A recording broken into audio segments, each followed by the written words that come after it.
Samahan nyo nga ako sa araw na ito. Nandito nga tayo sa bahay ng patient ngayon para ihatid yung mga supplies. Sa mga bago pa nga lang dito sa page natin, ito nga pala si Rome. Yung trabaho nga natin dito, isa nga tayong patient coordinator dito sa isang home care. Sa mga oras na nga yan, nandito nga tayo sa bahay ng patient para ihatid nga yung mga supply na nakuha natin dito sa store. Pagkadating nga natin dito sa bahay ng patient, tinawagan ko agad yung nurse na naka-duty dito. Tinanong nga natin yung nurse kung may kadama ba or katulong yung family para may tumulong naman sa atin dito sa pagpasok ng mga supplies ng patient. At buti na nga lang hindi busy yung kadama nila, kaya naman natulungan tayo ngayon kahit papaano. Hindi nga makatulong sa atin ngayon yung nurse na naka-duty dahil nga nagpapaligo daw siya ng pasyente niya.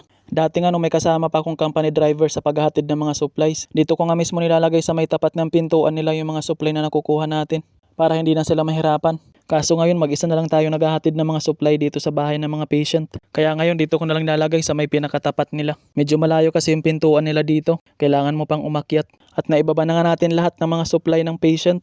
At kung mapapansin nyo nga, binalot ko na nga yung mukha natin. Dahil nga sobrang init ngayon dito. Ito nga lang yung pinakamahirap bilang patient coordinator. Yung maghahatid ka ng mga supply sa bahay ng mga patient. Yung kalaban mo nga dito is yung init. Grabe, init! Basang-basa tayo sa pawis. Sa mga oras na nga yan, kailangan pa nga natin ayusin yung sarili natin. Dahil nga may dadaanan pa tayong clinic para kumuha ng mga gamot. Pag umabot ka nga pala sa vlog na to, baka pwedeng fa-follow naman.